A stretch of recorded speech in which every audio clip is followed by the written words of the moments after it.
Suzanne Gogo nomkhulu salwa sendoda Gogo Bathini Mbatha umavula kuvala emzini amadonda u-anti usha number 1 locksmith. Guys, today we're talking about something very sensitive, which is I don't like sensitive issues, but I sometimes feel ukuthi, you know, you should share something that happened maybe to a life of somebody that you know, or even personal or whatever. We are talking about the nightmare of having a calling, a nightmare of being a traditional healer. It's not easy. And the painful part of this nightmare is that you don't choose to have a calling. It's something that you are born with. A calling is like having a big nose, or a big head, like my head. Yeah. I want to give you just an example. Those things you are born with. I've never worried or went to my mother and say, "Yo, mama bathi nginekhanda elikhulu," or "Mama bathi nginekhala elikhulu," or "Mama bathi nginamehlo amakhulu." I've never done that because it's part and parcel of a person. Ukuthi you are born with whatever that you are born with. That's why I believe there's nobody you can say you are better than Usbanbani or than Usbanbani, or you can't keep on saying Usbanbani, Ubanbani, lo nesuseskulu and everything as if they've taken a decision, yeah, from the womb. Fukushaya amehla amancane nekhalanyana lengamla yabo nekhandanyana noma lingathi phezulu or in angifuni ba nekhisikisi mina mangiphuma lana esibelethweni yabona you prepare uyabona mhlawumbe uNkulunkulu is giving you, or you know, ama charts to say choose a nose, choose whatever. They're calling the same way. We were never given an opportunity to choose to have a calling or not. It is not something that you go to varsity or you go to school. It has never been even the subject about having a calling. And there's no manual of ukuthi a person with a calling, you will see them by this and this and this. There's no manual. You can go to any bookstore, exclusive, wherever, online stores, where they sell books, and ask them, is there a manual about being a traditional healer? If there is, it's just an information of traditional healers, the jobs, the responsibilities of traditional healers. That I can believe. But this is a traditional healer and they behave this way and this way and this way. Ayiko. We have traditional healers who don't drink alcohol, who have never drank alcohol in their lives, who have never smoked a cigarette in their lives, ever. We have traditional healers that they are heavily drinkers and they are heavily smokers, they take drugs or whatever. Within the traditional healers. Have you noticed in every township, there's that guy, man, hey, you were so good at school. Or have you heard somebody telling their kids, hey, I went to school with him. And the child said, serious mama, lo wamadrezi, lo ngolile, or whatever, you know, but it's always something negative that children will say, or even adults that will say, yeah, but I was at school now, yeah, and everything, and he was very smart. Omunye uvela athi hayi vele ngambona esikoleni wayidom vele khohla lo sikunyamazi uyahlupha nasesikoleni beka nje in. Why is that, Gogo? Maybe the question you asked, I don't know, but let's talk about it further. Then you find somebody who went, before they went, or they accepted their calling, and before they went into a swing, they were not drinking at all. They were not smoking at all. Or rather, let's use the word before they accepted. Because you can accept and you're not required to go under into us. But let's talk about somebody who have accepted to say, maybe my problems is of I know what I'm running away from. I know what I'm running away from. That is my problem. Maybe that's a problem. Or somebody, you go for consultation, for a job interview, then somebody tells you, you'll never find this job. Your ancestor says you must go and help people. You'll never find this. I had people that left this college with, and I'm sure they were telling whoever who wanted to listen to them, Gogo Bathini ngibuya kuye mina ungitshela ukuthi mina ngeke ngisithole lesa spani because mina nginama connection. Then the person comes, ayimpunga selimshayile idlozi, because idlozi mongalaleli livala ompompi. They close the taps, they close contacts. Mongalaleli idlozi, they close contacts. You lose your phone and you find yourself not even being able to do a SIM swap, and you know that there are people who will want to call and help you. Who does that? Ancestors. Why? Because of the painful part. They want you to feel they're in charge. Abanye, we have ancestors that maybe your ancestors, they're still dealing with others. Then you're saying, they made me to stop working.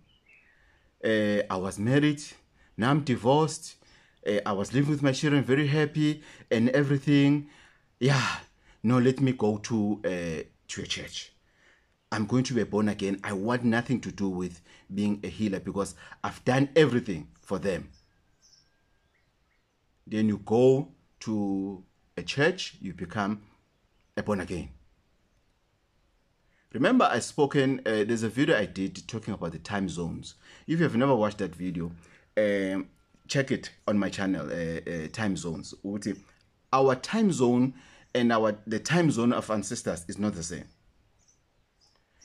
When your ancestors, maybe it's only the one that is focusing on you that knows, you have done the training, you are finished, and now you need to live a better life because you have lost everything. Other ancestors, they will deal with you. The ones that are responsible now to say, okay, wena ufunela ulokhuzana umakhosi Buthelezi ukuthi umsebenzi wakho uvuleka abantu beze, wena ufunela umakhosi bani ukuthi kwenze kanje, wena you doing this, when you're doing this. There is that moment, but only to find out your time has not yet been arrived. Why? Because they are not dealing with you alone. They are dealing with many people within your family. Even extended family, they're still dealing with other things that are important. Or they are away. For now, they're still protecting you from something negative that might happen to you. Then you are the traditional healer. Then you hear somebody says, why angayisebenza? Why angaphindela emsebenzini? Akaziboni. Look, I know one of my friends once said to me, mina into yakho lena angiyiboni kahle. Ngithi yini lento yami ongayiboni kahle? Athi hayi le calling yakho lena in mina hayi kabi. I think you should look for a job. I said, it's not my calling. I didn't take a decision. I didn't sit down and take a decision. Yeah, manje, sengikhathele man. Sengikhathele kuba photogenetic, sengikhathele ukubambana nama-camera, uyatravela in. Manje sengifuna ubangena, sengifuna uba inyanga manje, or the sangoma, whatever. Because if you ask me what category do I fall in, I don't know. Because I can also pray. So you find those people that a close friend, what I'm talking about, a close friend, and he will tell everybody that cares to listen to him, basically. That's another painful part, because sometimes we that have a calling, we don't know how to explain it to you because we are confused ourselves. Do you know the painful part of going to Uyo Twasa? I've seen people come to me, hundreds and hundreds of people. Gogo, I went to Twasa and everything. I suspect I suspect something went wrong where I was training. And I mean, I won't lie to you and say yes. If something went wrong, I'll tell you this is what went wrong. But if there's nothing, I won't lie to you to make you happy. Or to know they did something wrong to you. That's why you don't dream anymore. That's why what, and everything. They did something wrong. No. It's because sometimes you are not supposed to heal people. It was an ancestor's cleansing on you. They needed a cleansing. Maybe they did something wrong while they were Sangomas, when they were alive, but they wanted now to deal with that because nobody is helping them to do that. Then they have taken a decision where now you are the only person who can assist us. Whether it's just only a cleansing or it also involves you to help people.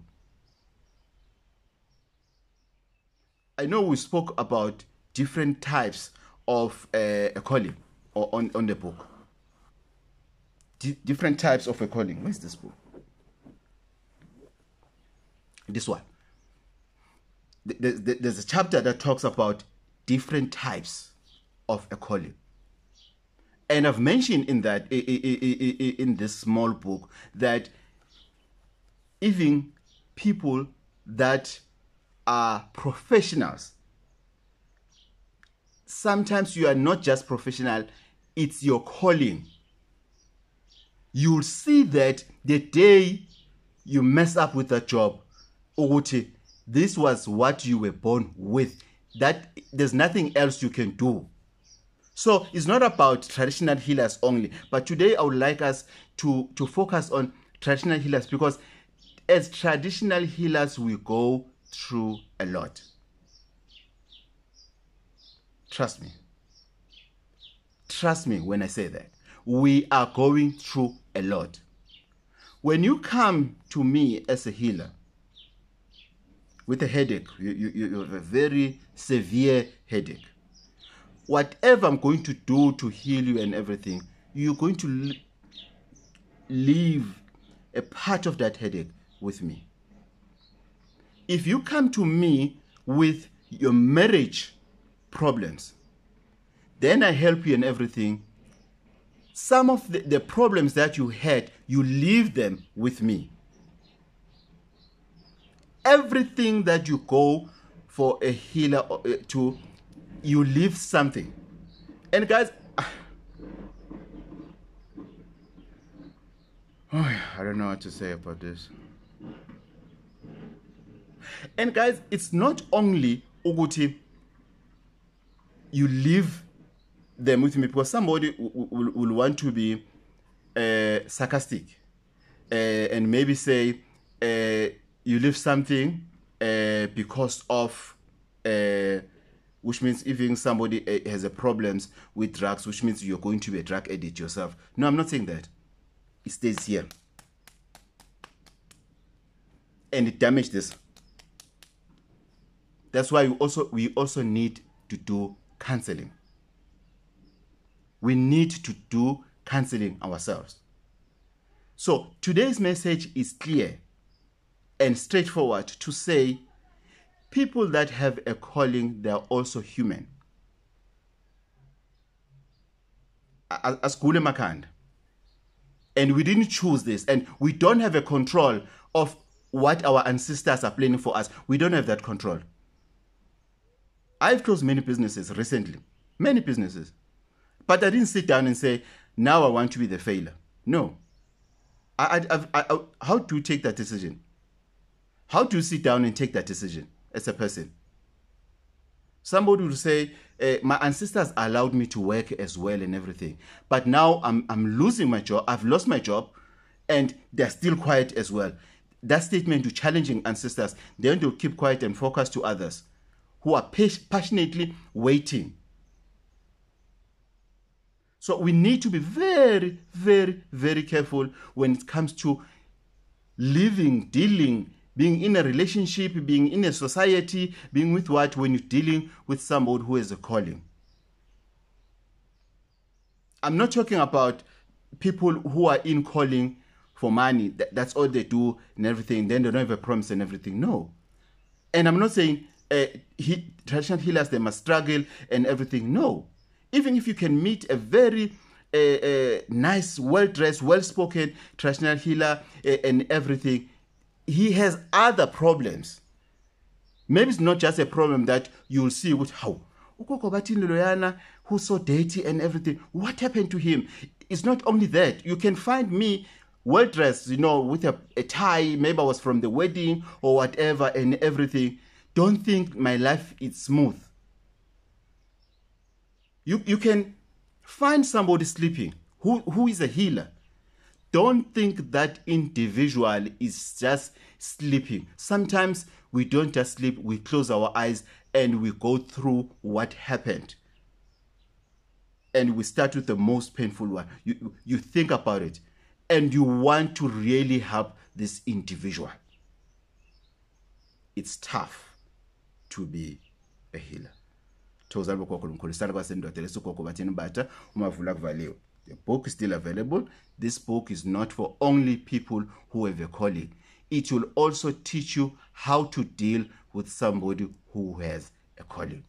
Thokozani.